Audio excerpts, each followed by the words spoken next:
गुरुदेव के चरणों में कोटि कोटि प्रणाम। गुरु शक्तियों के चरणों में कोटि कोटि प्रणाम।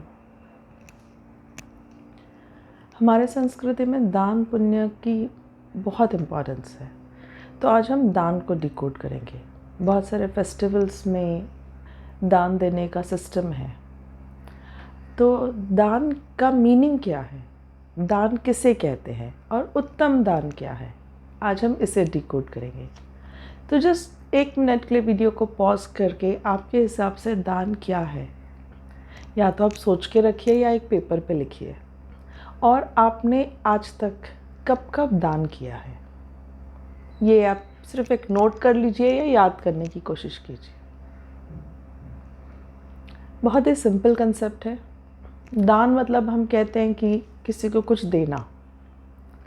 फिर अगर हमारे संस्कृति में इसका इतना इम्पोर्टेंस है, तो इसका कुछ एक रियल मीनिंग या रियल कंसेप्ट होना चाहिए, जिसको जाने बगैर, जिसको समझे बगैर अगर हम दान करेंगे तो हम उसका जो हम कहते पुण्य, जो हम कहते दान का पुण्य, वो हमें मिलेगा नहीं।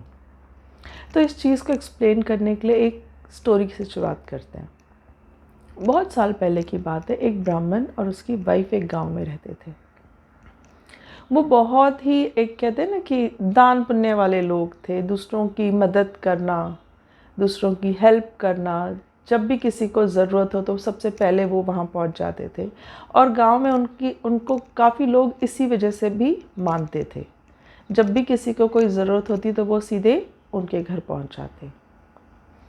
तो ये एक उनका सिस्टम ही था कि किसी को भी हेल्प करना, कभी भी वो ना नहीं कहते किसी को। तो कुछ दिनों तक तो ये धीरे धीरे चलता रहा, पर एक ऐसा वक्त आया जब उनके पास भी पैसे की कमी हुई, चीज़ों की कमी हुई, जिसकी वजह से वो दान पुण्य नहीं कर पा रहे थे। और जब बहुत ज़्यादा कमी होने लगी, तब वो जो ब्राह्मण की बीवी थी, उसने अपने पति से कहा कि पास वाला जो गांव है, उस गांव में एक सेठ रहते हैं, और वो जो सेठ है वो बहुत अमीर है, और वो लोगों के पुण्य खरीद के उन्हें हेल्प करते हैं। मतलब आपको अगर पैसे की ज़रूरत है, किसी भी चीज़ की ज़रूरत है, तो आप अपना पुण्य उन्हें बेच दीजिए, और वो रिटर्न में आपको गोल्ड हो या पैसे हो या जो भी आपको रिक्वायरमेंट हो वो देते हैं। तो ब्राह्मण को तो पहले ये बात अच्छी नहीं लगी, पर उसने सोचा कि आज मैं जिस सिचुएशन में हूँ, मैं किसी को हेल्प नहीं कर पा रहा हूँ, और मैंने इतने सारे पुण्य किए हैं, कुछ पुण्य अगर मैं बेच भी दूँ तो मैं और ज़्यादा लोगों को हेल्प कर पाऊँगा। यह सोचकर उसने डिसाइड किया कि ठीक है, मैं उस सेठ के पास जाता हूँ।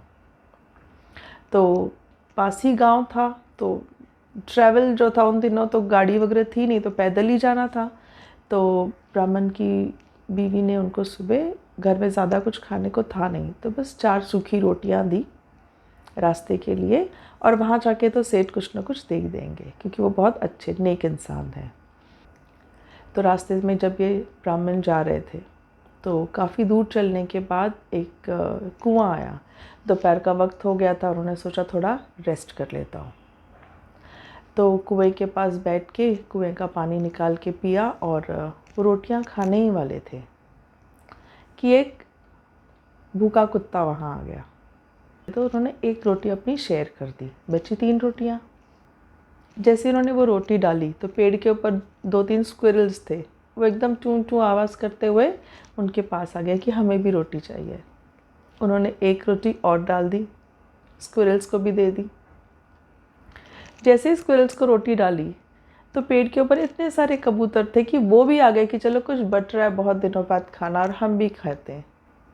तो जैसे ही वो चिड़िया आई तो ब्राह्मण को लगा कि एक रोटी तो कम होगी, तो उसने बची 2 रोटियां भी उनको डाल दी, और चारों की चारों रोटियां बांट के वो पानी पीकर खाली रेस्ट करने लगा।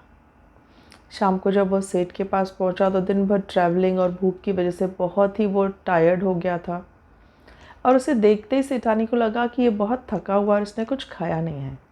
सेठानी बहुत इंटेलिजेंट, स्मार्ट और ज्ञानी थी, तो ये जानने के लिए उसने उसको पूछा, कि बीवी ने कुछ रास्ते में खाने के लिए नहीं दिया।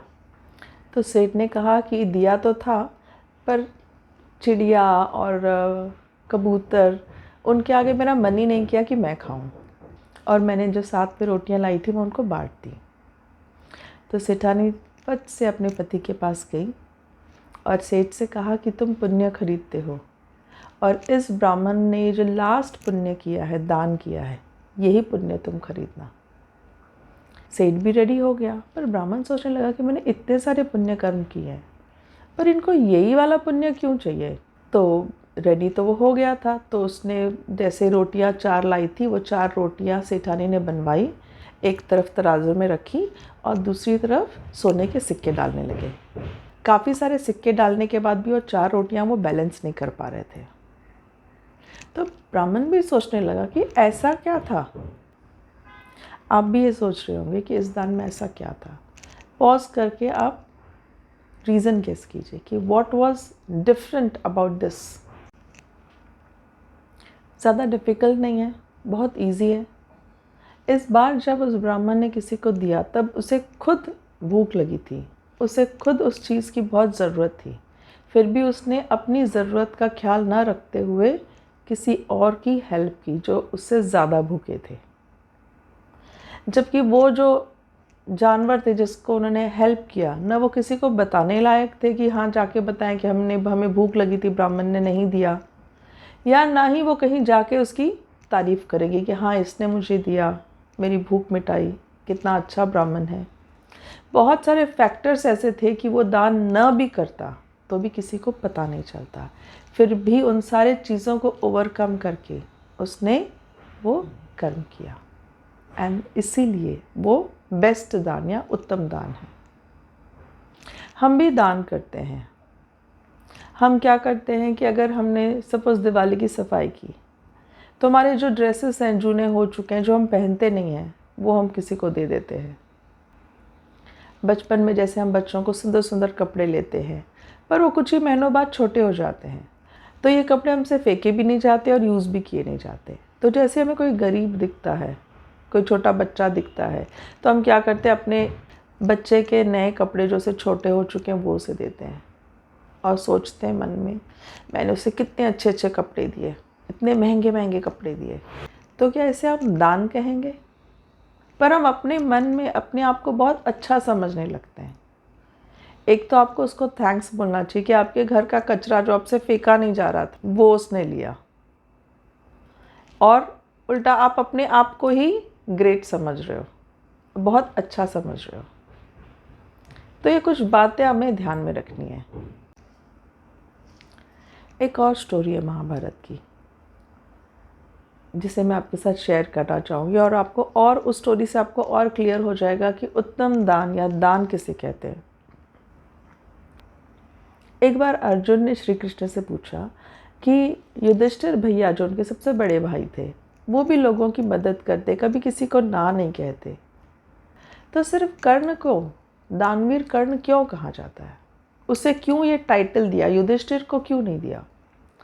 तो कृष्ण भगवान ने कहा कि मैं अगर तुम्हें समझाऊं तो शायद तुम्हें ईजिली समझे ना, तो हम इसे एक प्रैक्टिकल एग्जाम्पल के साथ देखते हैं। तो अर्जुन ने कहा कि ठीक है। तो कृष्ण और अर्जुन दोनों ने ही एक ब्राह्मण का वेश धारण किया और युधिष्ठिर के पास गए और युधिष्ठिर से रिक्वेस्ट की।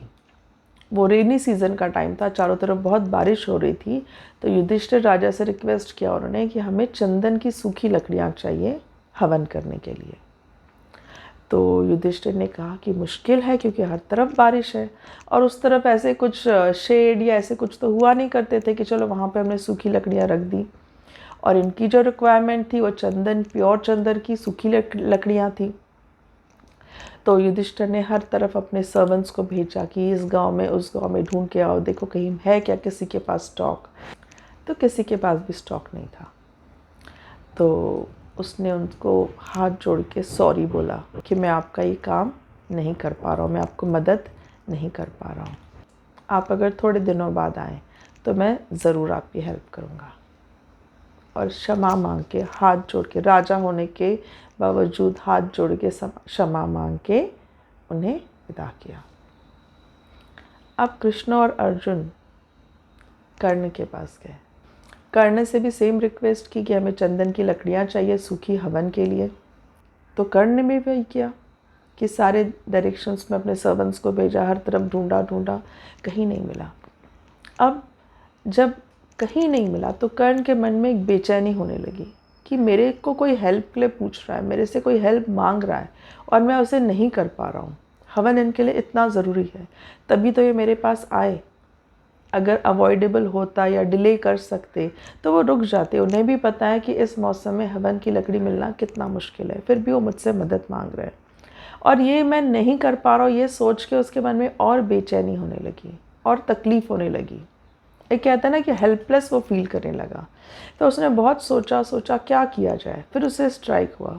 उसका जो महल का मेन डोर था वो चंदन का बना हुआ था, उसने वो तुड़वाया और उसके छोटे छोटे पीसेस करवाए। उसका जो बेड था वो प्योर चंदन की लकड़ी का बना हुआ था, उसने उसे तुड़वाया और ऐसे करके महल में जहाँ भी चंदन की जो भी चीज़ें थी सबको तुड़वा के उसके पीसेस करके उन्हें हवन के लिए प्रोवाइड किया।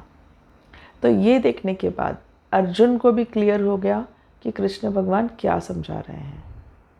दान वो होता है जब हमें बिल्कुल मन करे कि हाँ किसी को हेल्प करना ही है, इसमें हमारी ज़रूरत नहीं आती। और कितना मैक्सिमम आप कोशिश करते हो, कितने एफर्ट्स लेते हो सामने वाले की उस ज़रूरत को पूरा करने के लिए, वो इम्पॉर्टेंट है।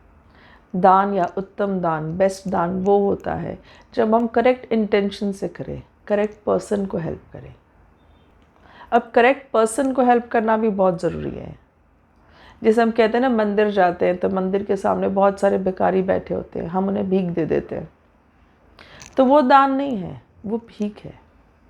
हम जैसे भिक्षा कहते हैं, तो भिक्षा भी दान नहीं है।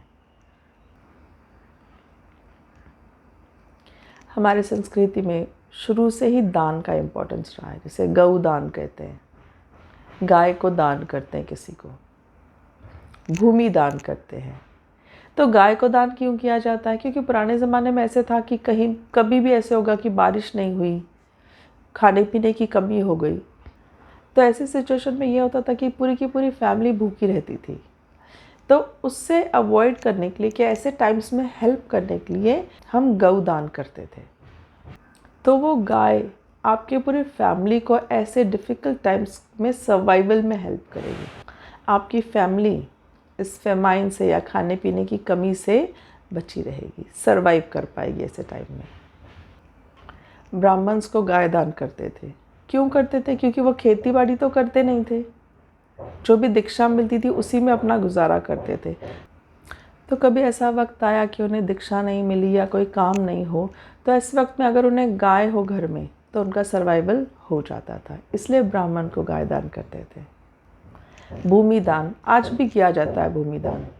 पर भूमि दान अगर किसी अच्छे कार्य के लिए, जैसे स्कूल हो, कॉलेज हो, मंदिर हो, इसके लिए दिया जाए तो सही रहता है।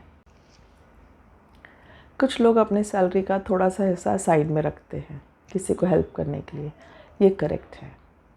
हम जब किसी को कपड़े दान देते हैं तो उसी क्वालिटी के कपड़े, जिस क्वालिटी के आप पहनते हो, वैसा अगर आप देते हैं तो ही उसका फल मिलेगा। अगर हम किसी को खाना देते हैं तो वो खाना जैसा हम खाते हैं वैसा खाना अगर आप उनको पका के दे रहे हैं तो उसे दान कह सकते हैं। एट द सेम टाइम अगर गलत तरीके से गलत लोगों को दान दिया जाए तो वो पूरा बैलेंस बिगड़ सकता है। इसका भी एक एग्जाम्पल हमारे ग्रंथों में है। विष्णु जी के जो अवतार हैं उसमें एक अवतार है वामन अवतार, जिसमें एक ड्वार्फ मैन, एक कम हाइट वाले इंसान, छोटे से इंसान का रूप उन्होंने लिया है, वामन। और वो इस अवतार में प्रजापति राजा बाली के पास जाते हैं। बाली बहुत ही फेमस था अपने दान के लिए, कोई भी उसे कुछ मांगे वो रिफ्यूज़ नहीं करता था।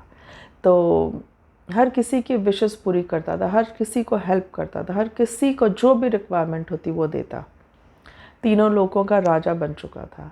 तो इसके पास विष्णु जी वामन अवतार लेके गए और कहा कि मुझे 3 पग जगह चाहिए, 3 feets of land I want.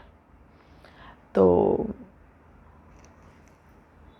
उसने कहा, बलि राजा ने कहा कि यस, कितनी सिंपल चीज़ है, मेरे पास तो ज़मीन ही ज़मीन है। एक ईगो कि मैं हर किसी की विश पूरी कर सकता हूँ। विष्णु जी के वामन अवतार जो कि एक छोटे से ड्वार्फ मैन का था, उन्होंने एकदम जायंट रूप ले लिया और उनके पैर भी इतने बड़े हो गए कि एक पैर उन्होंने आसमान में रखा, एक पैर उन्होंने धरती पे रखा और जगह ख़त्म। तीसरा पैर कहाँ रखे? 3 पैर रखने की जगह उन्हें चाहिए थी। पर बलि राजा इतने डिवोटेड थे कि उन्होंने कहा कि ठीक है, तीसरा पैर मेरे सर पे रखिए। और इस तरह से उसके सर पे पैर रखे उन्हें पाताल लोक भेज दिया। तो ये क्यों हुआ?